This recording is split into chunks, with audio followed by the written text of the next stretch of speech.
paparias de la tierra, empieza bélica legión. Los proletarios gritan guerra hasta el fin de la opresión. Borrar rastros del pasado, arriba esclavos todos en pie. El mundo va a cambiar de base, los nada de hoy todo han de ser. Arruguémonos todos en la lucha final. El género humano es la internacional. Arruguémonos todos en la lucha final. El género humano es la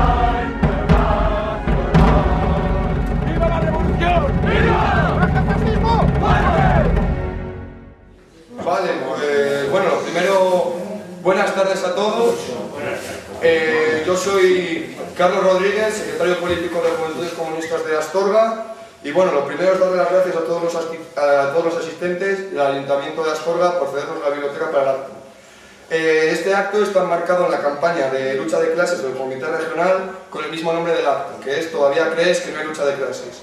En esta mesa redonda queremos hacer ver cómo la lucha de clases está cada vez más vigente en nuestra sociedad y es una cuestión actual.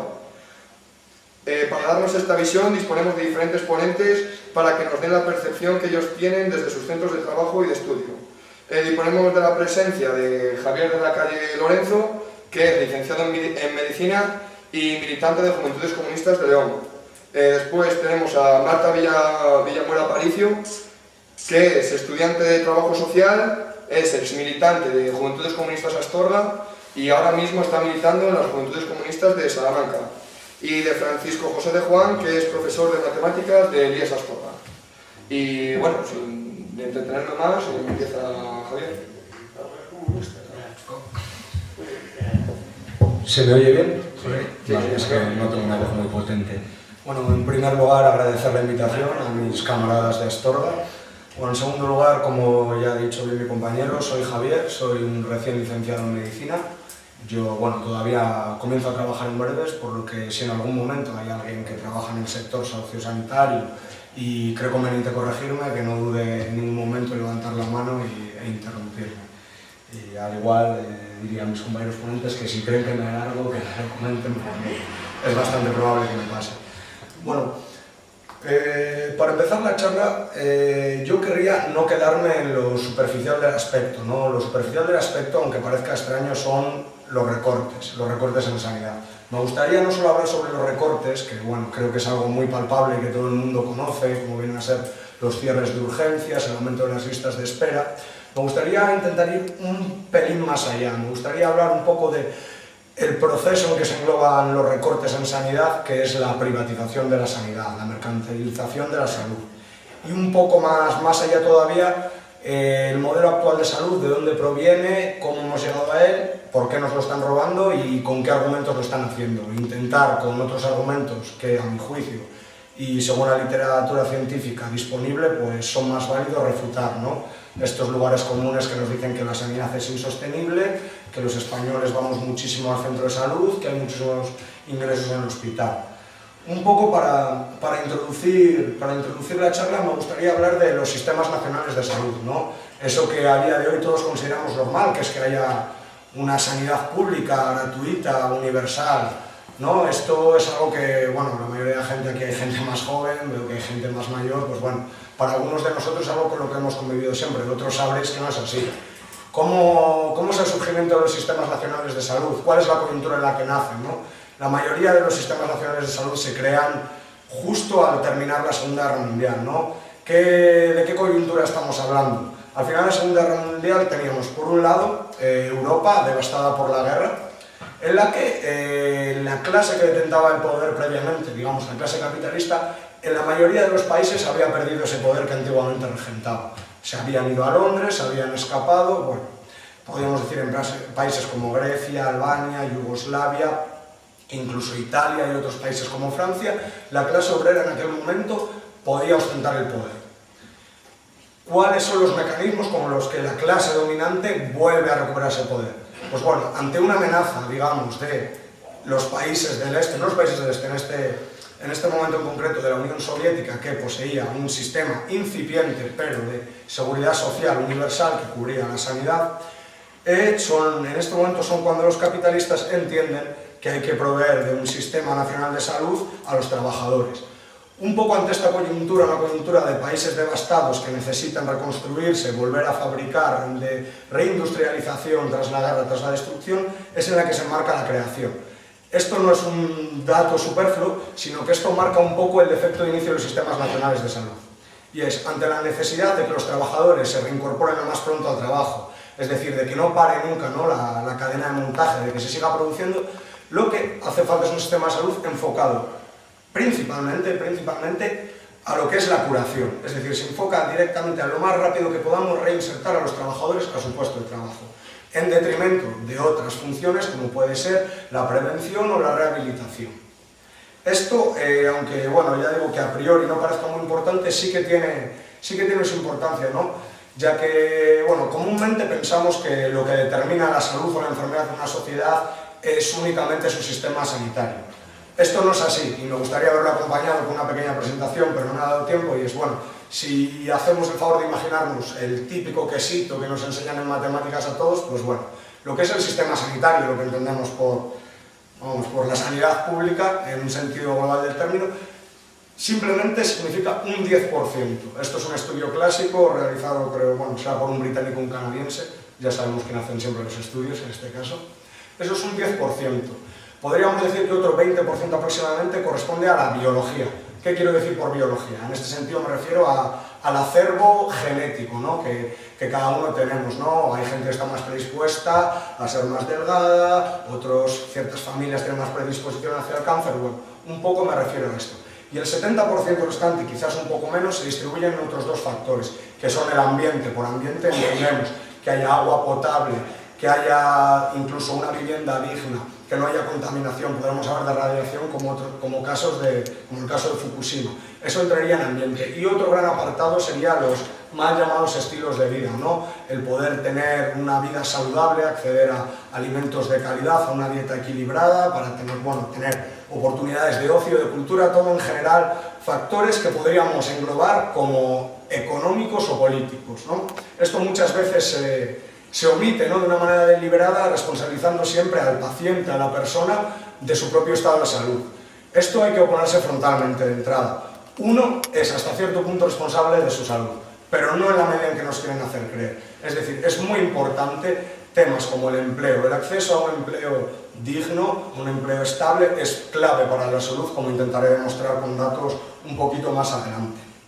Bueno, un poco hablando de esto, voy a hablar de lo que ha sido la situación en España del Sistema Nacional de Salud, ¿no? Un poco los precedentes que tuvo, pues se asentaron durante la dictadura del general Franco, pero bueno, no es hasta 1986 cuando el PSOE, que en ese momento quien gobierna, promueve la Ley General de Sanidad, que creo que es en el año 1986.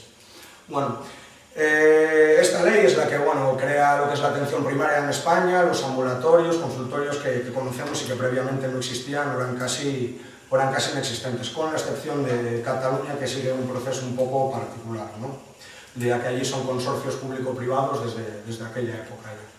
Bueno, la importancia de aumentar esta ley es que la Ley General de Sanidad de 1986 no permitía el proceso que se viene a dar a día de hoy, el proceso de privatización de la sanidad. ¿Cuándo se comienza a dar ese proceso privatizador? Se comienza con la Ley 1597, algunos quizás os suene, es una ley que promueve también el Partido Socialista Obrero y Español, aparentemente, y que textualmente viene a decir que podrá encargarse de la atención sanitaria cualquier entidad jurídica. Es decir, cualquier empresa puede encargarse de proveer servicios sanitarios. El Corte Inglés, por ejemplo, ACS, Acciona, FCC, de hecho son quienes tienen las concesiones a día de hoy en lugares como Madrid o Valencia. Esto hasta entonces no era posible, a pesar de que la Ley General de Sanidad del 86, por supuesto, contenía muchas deficiencias y ni mucho menos era era lo más adecuado, ¿no? Bueno, que esta ley de 1986 lo que sí permitía hasta cierto punto es lo que llamábamos los conciertos sustitutorios, y es que, bueno, todos sabemos que en los hospitales de España hay ciertas listas de espera, ¿no? Y digamos que lo que sí se permitía es que para aliviar estas listas de espera se concertase con centros privados, que estamos hablando en la mayoría de casos de clínicas privadas y hablando en este caso de cirugía, pues que esas listas de espera se aliviasen, hasta que eso durase, ¿no? Digamos que de esto, de alguna manera, pues se pudieron aprovechar ciertos sectores de médicos, en concreto cirujanos, ¿no? Que por esa parte obtenían un sobresueldo que en la sanidad pública pues no podían obtener. Bueno, esta ley de 1986 no estuvo exenta, bueno, este año 1986 en el que promueve el PSOE esta ley no estuvo exenta de polémica en el campo de la sanidad. Para las elecciones de ese año, igual algunos de los que estáis aquí lo recordáis, el PSOE llevaba en su programa a un hombre que estaba destinado a ser ministro de Sanidad. Este hombre se llamaba Ciriaco de Vicente. Y en el programa del Partido Socialista se incluían cosas como una industria farmacéutica nacional, al igual que lo tienen los militares, pues se proponía para uso civil una industria farmacéutica que produjese aquellos medicamentos de uso más común, imaginamos antibióticos, analgésicos, ¿no? Y también proponía que hubiese turnos de médicos hasta las 10, como existe en otros países en Europa. Esto en qué se hubiese traducido, ¿no? Pues una menor lista de espera, en una creación de muchos más puestos de trabajo, tanto para enfermeros, auxiliares como médicos, y asimismo otra serie de medidas. Bueno, como aquí muchos sabréis, este hombre finalmente nunca fue ministro de Sanidad, ¿no? Este hombre comentaba en Madrid no hace mucho que es ahora, después de 20 y pico años, que Felipe González le ha confesado finalmente por qué no fue ministro de Sanidad, ¿no? Y es que fue la industria farmacéutica la que presionó de una manera muy agresiva para que este hombre no fuese ministro de Sanidad, lo cual finalmente logró, ¿no? Bueno, un poco volviendo a la ley 1597, que es la que permite el actual estado de las cosas, digamos que durante el debate parlamentario, ¿no? Fue curioso por dos cosas. Para empezar, porque solo hubo dos formaciones políticas que se opusieron, que fueron el BNG e Izquierda Unida. Y bueno, digamos que el PSOE, como excusa para tramitar esta ley, lo que dijo fue que sería la ley que permitiría evitar la privatización de la sanidad pública, ¿no? Ellos son los mismos que a día de hoy piden la derogación que ellos mismos promovieron, ¿no? Un poco incoherente. De hecho, llega hasta tal punto, ¿no? El tema de esta ley, que en el propio debate parlamentario, creo que era el señor Trias, por parte de Convergencia y Unió, dijo que era un alivio que se promulgase esta ley, porque en Cataluña llevaban ya un tiempo con el tema de los consorcios privados y tenían miedo de que eso fuese ilegal y alguien lo llevase ante algún tipo de tribunal. ¿Qué es lo que esta ley establece y qué es lo que entendemos por privatización de la sanidad? Lo que establece es un modelo de sanidad que se conoce con el nombre de PFI, que son las siglas que en inglés corresponden a iniciativas de finanzas privadas. Este es un modelo que surge sobre todo dentro del ámbito anglosajón, ¿no? A día de hoy sigue vigente sobre todo en Reino Unido y Canadá. Otros países que en su momento lo adoptaron están abandonándolo. Por ejemplo, dentro del propio Reino Unido, Gales y Escocia han terminado con él, también ha terminado Australia y otros países como Suecia. Digamos que este es el primer modelo que se sugería. ¿Cómo funciona este modelo? Es bastante simple. Digamos que el Estado o la administración local, dado que las competencias sanitarias ya sabéis que están transferidas a las comunidades autónomas, lo que hacen es poner el suelo. El suelo público lo pone la administración, el Estado, digamos, lo ponemos todos. Se concede, el convenio dura unos 30 años mínimo, y de 30 a 60 prorrogables. ¿De qué se encarga, digamos, en este caso, la empresa privada? La empresa privada de lo que asume es la construcción del hospital. Esa es la parte que ellos asumen. La maquinaria de alta tecnología de esa se encarga también el Estado, digamos, el servicio, el SACIL en este caso, digamos que se encargaría. Ellos únicamente se encargan de lo que es construir el hospital y, en este primer modelo, también se encargarían de pagar a todo aquel personal que no es sanitario, es decir, exceptuando enfermeros y médicos, el resto de profesionales los pagaría la empresa privada. Bueno, hablando un poco sobre este modelo, ¿no? Destacar, por ejemplo, cuando se empezó a aplicar en el Reino Unido, se pasó de un número, creo que eran de 76.000 limpiadoras a 36.000. Esto puede parecer que no es importante en un primer momento en un hospital, pero las limpiadoras juegan un papel también que es muy importante, ¿no? Y que es el hecho de limpiar evita muchas infecciones en los hospitales. Reino Unido pasó de tener una de las tasas más bajas de infección por, bueno, un germen que se llama Staphylococcus aureus resistente a meticilina, sé que no se importa, pero bueno, está bien decirlo, pasó de tener de las tasas más bajas a la tasa más alta en solo 3 años. En solo 3 años, un poco para ilustrar. Luego, por ejemplo, mira, tenemos un estudio de una de las revistas más prestigiosas que hay a nivel de ciencias biomédicas en el mundo, que es la JAMA, y ahí se hizo un metaanálisis. Un metaanálisis es un estudio científico que agrupa análisis similares, de manera que incluyó a 26.000 hospitales que atendían a un número de 38 millones de personas. ¿Qué reveló este estudio? Reveló que este tipo de hospitales, los de PFI, de iniciativa privada, poseían unas tasas de mortalidad comparada con la atención pública de un 2% mayor. Esto, si pensamos en 100 personas, puede parecer poco, pero si lo extrapolamos a los 38 millones de personas que estamos hablando del estudio, son unas cuantas personas. Y lo que es más, esto era la mortalidad considerada en adultos. Cuando hablamos del periodo perinatal que abarca del nacimiento al primer año de vida, si no me equivoco, estábamos hablando de un aumento de la mortalidad de un 9,5%. Este dato creo que es un poco más ilustrativo, ¿no?, de a dónde llevan las medidas privatizadoras en sanidad. Y, por ejemplo, por citar otro y ser un poco más específico, en aquellos pacientes que son crónicos de riñón, que están en diálisis, la mortalidad también subía un 8% en nuestros hospitales privados. Y esto es aún más grave, teniendo en cuenta que estos hospitales privados no tenían pacientes trasplantados de riñón, que son pacientes más delicados y con una mayor mortalidad. En estos estudios, lógicamente, la evidencia científica es abrumadora. No obstante, no nos dan las razones por las cuales estos hospitales tienen unos peores resultados. Yo creo que es un poco fácil de imaginar, entre comillas, por qué se obtienen peores resultados, ¿no? En tanto que la sanidad pública no tiene necesidad de pagar sueldos extra a los directivos, en tanto que la sanidad pública no tiene por qué pagar dividendos a unos accionistas de una empresa, ¿no? Digamos que esta es una de las razones que podrían explicar el por qué la sanidad privada ofrece peores resultados. Bueno, por citar un poco cómo están funcionando esos sistemas, nos podemos ir claramente al ejemplo de Madrid. Vamos a hablar, por ejemplo, del Hospital de Vallecas. El Hospital de Vallecas es un hospital pequeño que ronda las 200 camas.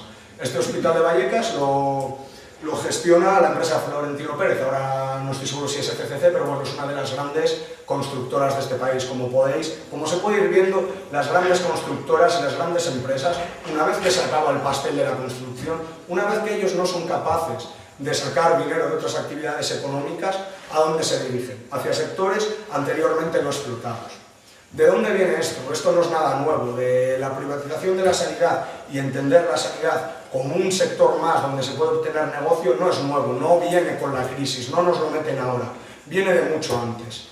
Viene, podríamos decir, a partir del derrumbe de la contrarrevolución en los países del este, en la Unión Soviética. A partir de esto, ¿qué ocurre, no? La reunión sobre acuerdos y servicios de comercio que hay en Seattle a principios de los 90, se acuerda que, dado que cada vez es más difícil obtener ganancias, obtener una plusvalía de, digamos, las actividades de comercio habitual, habrá que ir liberalizando otros sectores que hasta ahora tradicionalmente no se habían podido tocar. ¿Qué estamos hablando en este caso? Pues de sanidad, de educación, de dependencia en otros casos, bueno, de los sectores que tradicionalmente estaban vetados al sector privado. Esto es lo que se viene hablando, incluso en España, aunque parezca reciente, ya se iba, digamos, anticipando todo esto, incluso a finales de los años 80, con algunos igual, también lo recordáis, el que fue llamado el informe Martorell, Abril Martorell. Abril Martorell era un banquero bastante célebre, que también había jurado los principios del movimiento y por tanto se podría calificar de banquero franquista. Se había encargado un informe, ¿no?, sobre el estado de la sanidad, y ya es en este momento cuando se empiezan a incluir todos estos conceptos de que la sanidad es inviable, que es insostenible, que las personas mayores acuden demasiado, incluso llegándose a proponer en este informe que a las personas mayores de 75 años, dado el consumo de recursos que tienen, se les restringiese un poco el acceso a determinadas pruebas. Esto en su momento se filtra, el debate sale a la luz pública y no se llega a debatir en el Congreso, que era, digamos, la intención de aquel momento. Bueno, un poco tras hablar de este primer modelo, A mí me gustaría hablar del siguiente modelo, que es el que se está aplicando en muchos lugares, como puede ser Comunidad Valenciana y también en ciertas partes de Comunidad de Madrid, y cómo se quiere hacer extensivo a otros lugares del Estado. Y es que mientras hablábamos antes de un modelo PCI, ahora pasamos a un modelo que se llama PPP. La esencia es la misma, solo que aquí incluso los médicos y los enfermeros son pagados por el consorcio de empresas, una empresa privada que tenga el convenio. Esto, vamos, digamos que añade factores por los que podríamos preocuparnos. Vamos a comentar un poco el caso de Alcira, que es tristemente célebre por ser el primer hospital de este tipo de gestión que hubo en España, y también es muy tristemente célebre por ser el primero que tuvo que ser rescatado por los contribuyentes. Aquí digamos que el sueldo de los médicos y enfermeros estaba distribuido en un 50% de sueldo fijo y un 50% de incentivos. ¿En qué se basaban los incentivos? Pues básicamente tú obtenías incentivos si no ingresabas a la gente, y obtenías incentivo y no obtenías incentivos si no los derivabas. Es decir, si tú ibas al hospital de Alcira a urgencia, si te mandaban para casa, tú no sabías si es que estabas bien o es que el médico estaba pensando en la hipoteca, ¿no? Lo cual, bueno, pues supongo que no es plato de gusto para nadie. Lo mismo pasó, por ejemplo, en Torrevieja. Lo que pasa es que en Torrevieja un poco hay una vuelta de tuerca, incluso porque se da también la atención primaria, ¿no? Los consultorios, un poco con la misma dinámica. Un poco voy a seguir pasando porque creo que me estoy enrollando con este tema. Bueno, para hablar un poco de cuando hablan de que la sanidad en España es insostenible. Bueno, España, para comenzar, es un país con una subfinanciación crónica de la sanidad. España dedica un 1% del PIB menos que el resto de países de la Unión Europea, de los 15 países. Esto, para empezar, yo creo que ya desmonta el argumento de que se gasta demasiado en sanidad. Eso teniendo en cuenta que la sanidad española, en los rankings que establece la Organización Mundial de Salud, en base a una serie de indicadores que intentan ser los más objetivos posibles, España lleva muchos años ya situándose entre los 10 primeros países de todo el mundo, mientras que en financiación andará por el puesto 20 más o menos. Bueno, más o menos son los datos que manejo, ¿no? Luego podemos discutirlo en el turno de palabras si no. Bueno, en España también se dice que abusamos, ¿no?, del sistema público, que se acude en demasía a los consultorios, que los abuelos están todo el día fastidiando en cuanto les duele algo yendo al ambulatorio. Bueno, esto no resiste, digamos, el análisis con datos, porque bueno, en España se dice que en atención primaria hay una media de 7,5 habitantes por año respecto a 6,7 que hay digamos, en la OCDE. Digamos que es cierto que hay una utilización algo mayor de los servicios de atención primaria, pero no tanto mayor como nos quieren hacer creer. Lo cual, además, teniendo en cuenta que el gasto en atención primaria supone una parte mucho menor del presupuesto sanitario respecto a la atención especializada, hace caer estos argumentos. Si nos vamos a las hospitalizaciones, a los ingresos, vemos que en España hay 10,4 ingresos por cada 100 habitantes. Mientras que tenemos que en la Unión Europea de los 15 países hay casi 16 y en la OCDE 17. Encima España tiene un menor número de altas hospitalarias que otros países de la UE15. ¿Qué quiere decir esto? Que hay menos ingresos. Una vez más, el argumento de que abusamos del sistema público no se sostiene, aunque es cierto y que podemos hablar de que existen ineficiencias en el sistema y que podrían subsanarse. Aquí podríamos hablar de un gasto farmacéutico que es desorbitado, que es cierto, que se puede solucionar mediante mecanismos como pueden ser la compra centralizada de medicamentos y que bueno, que es correcto que se hagan, pero no explican ni mucho menos esto, digamos, la subfinanciación ni los problemas que acarrea. Podríamos citar también que es cierto que a veces se piden demasiadas pruebas, que se sobreutiliza la tecnología, pero ya digo que esto no explica los problemas que tiene el sistema de salud actualmente.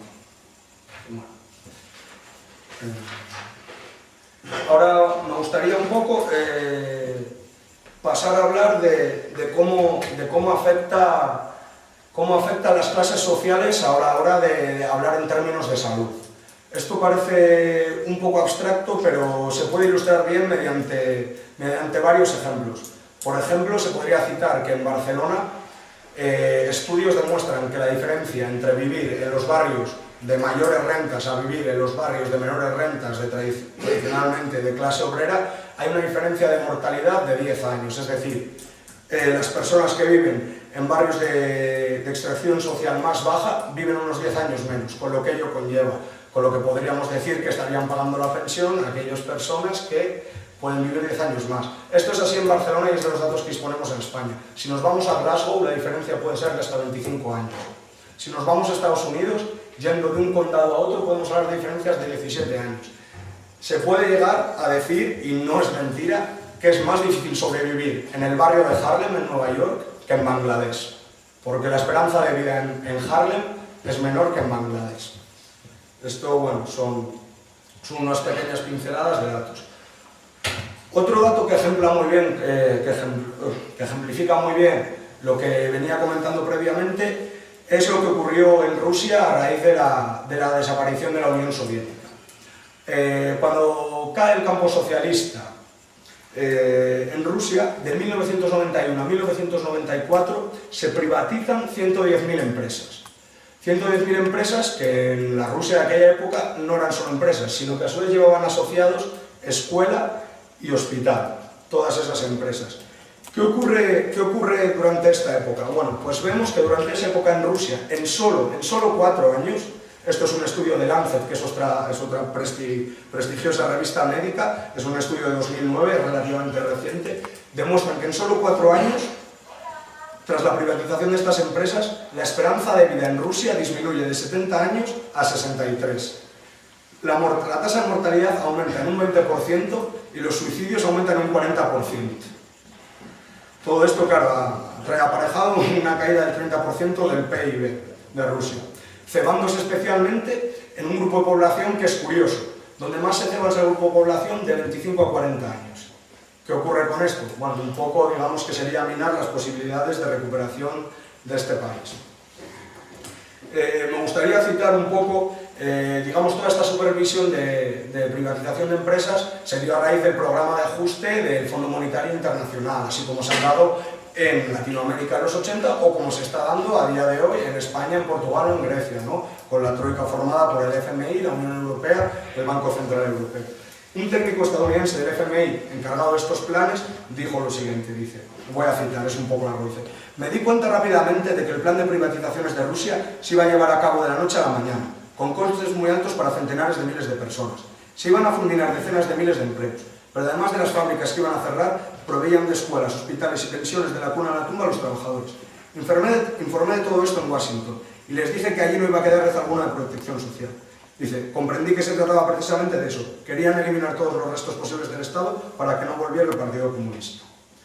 Bueno, digamos un poco que esto es a lo que se enfrentan los países que se acogen a planes de ajuste del Fondo Monetario Internacional. En este mismo estudio del Fondo Monetario Internacional es paradójico una enfermedad como la tuberculosis, que todos pensamos que está erradicada, lo cual no es cierto, y es una enfermedad que poco a poco va aumentando su incidencia, que está aumentando en casi todos los países y especialmente en aquellos en los que está habiendo reducciones de gasto en sanidad y gasto público en general. Por citar unos pocos datos, en la antigua Unión Soviética de 1991 a 2002, si había 6,2 casos cada 100.000 habitantes de tuberculosis, cada 10.000 se pasó